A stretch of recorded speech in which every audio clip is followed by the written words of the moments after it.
Selamat datang di YouTube channel Rumah Bersalin Cuma-Cuma dalam program Masa Sih? Apa yang terjadi di dunia mengenai COVID-19 dan langkah lockdown? COVID-19, dunia kini sedang dibuat panik dengan adanya wabah ini. Virus yang bermutasi 1000 kali lebih cepat dari virus lainnya ini berhasil menjangkit ratusan ribu manusia hingga memakan banyak korban jiwa, menyebabkan beberapa negara mengambil langkah lockdown untuk mencegah penularan COVID-19. Beberapa negara yang melakukan langkah lockdown diantaranya adalah Italia, Spanyol, Denmark, Filipina, Lebanon, Prancis, Belgia, Selandia Baru, Malaysia, parsial Amerika Serikat, Rwanda, Thailand, Inggris, India, hingga Afrika Selatan.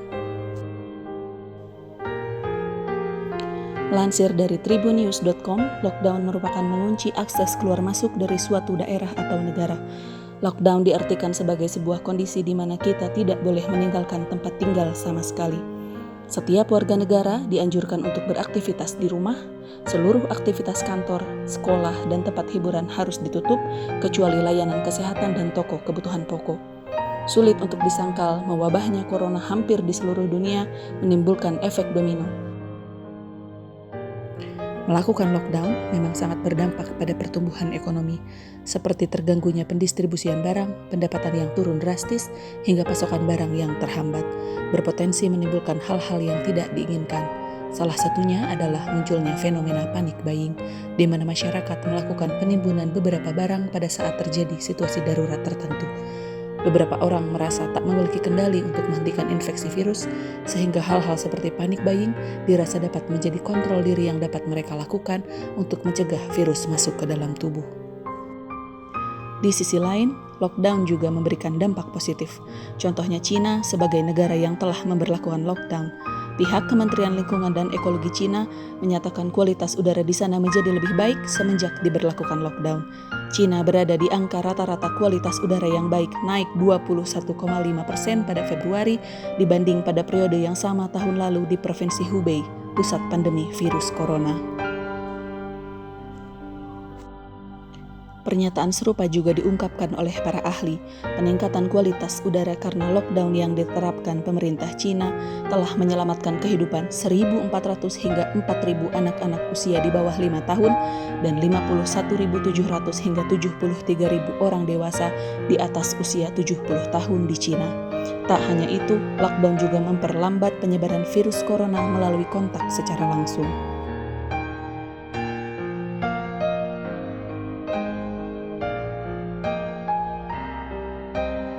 Terdapat penambahan kasus konfirmasi positif.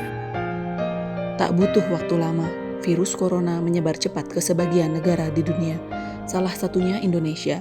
Kekhawatiran Indonesia akan terjangkit virus corona memang terus bergulir, terlebih lagi beberapa negara di Asia Tenggara telah terbukti bahwa warganya terinfeksi corona.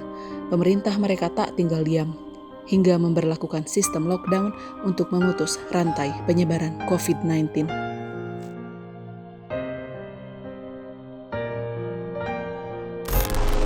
Lalu, bagaimana Indonesia menanggapi kebijakan lockdown pemerintah Cina dalam pencegahan COVID-19 ini?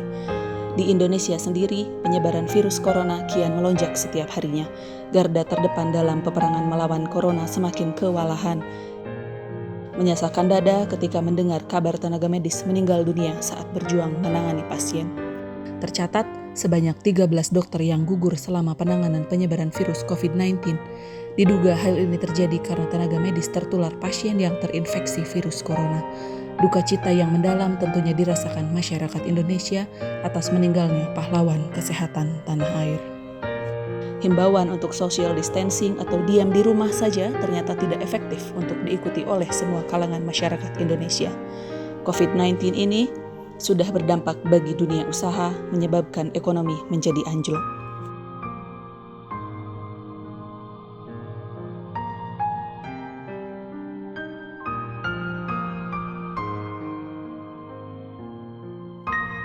Dilematis kini dirasakan bagi rakyat yang bekerja di sektor informal, menjadi buruh harian, pedagang asongan, pedagang kaki lima, pedagang keliling, dan tukang ojek.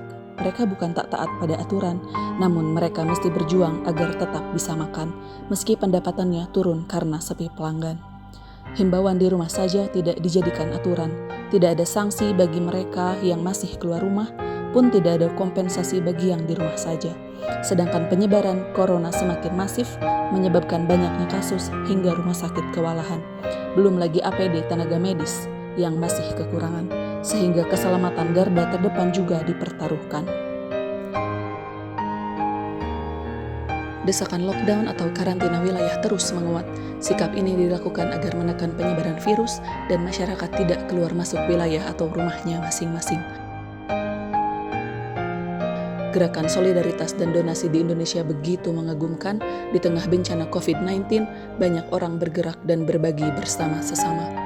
Donasi dialokasikan untuk pemberian APD ke banyak rumah sakit di seluruh Indonesia. Namun bersamaan dengan itu, orang-orang di luar rumah masih banyak. Artinya, masih banyak kontak secara langsung sehingga kasus positif corona semakin meningkat.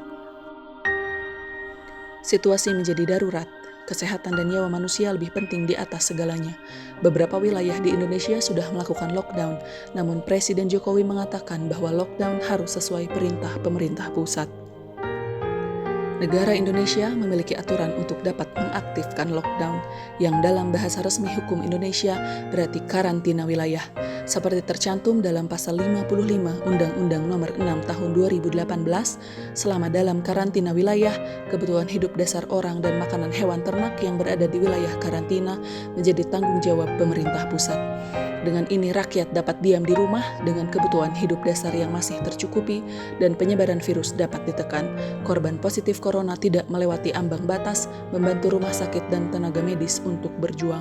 Kalau dari segi pencegahan penyebaran, rasanya lockdown itu akan lebih efektif. Ya, karena lebih cepat. Gitu kan? Artinya lebih yang repot itu nanti banyak tuh. TNI, Polri, mungkin semua aparat, pemerintah semualah, dinas sosial dan sebagainya gitu kan. Tapi tenaga atau resources dari tenaga medis, rumah sakit, kedokteran termasuk medical supplies tadi mungkin diharapkan bisa lebih mencukupi. Karena diharapkan itu cepat selesai. Jadi mereka bisa bernapas si tenaga medis gitu loh. Sekarang di mana-mana makro itu sudah jatuh makro ekonomi kita itu. Negara lain juga jatuh kok. Kenapa mesti ketakutan itu? Tidak ada bedanya lagi kalau Anda mau lockdown maupun tidak gitu. Jadi itu bukan isu lagi maksud saya gitu. Anggarannya kalau lockdown ya sama-sama juga dari APBN. Karena kan tadi intinya kalau social distancing itu murah di depan, lockdown itu mahal di depan, kira-kira gitu. Tapi belakangnya gimana? Wallahu a'lam, tadi saya katakan kita belum tahu sampai waktu mengatakan belakangnya itu.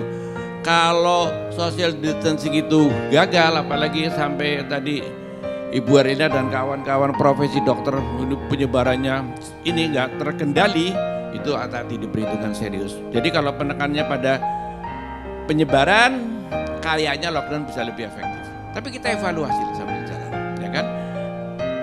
Karena ini soal biaya di depan dan mahal di belakang atau bagaimana? Namun demikian, ini saatnya seluruh masyarakat mengaktifkan persatuan melawan COVID-19. Gerakan kebaikan akan terus berjalan, solidaritas masyarakat Indonesia tidak boleh berhenti. Donasi akan membantu meringankan beban pemerintah dan rakyat Indonesia untuk memenuhi kebutuhan pokok, APD, dan kebutuhan-kebutuhan lainnya selama masih berperang melawan COVID-19.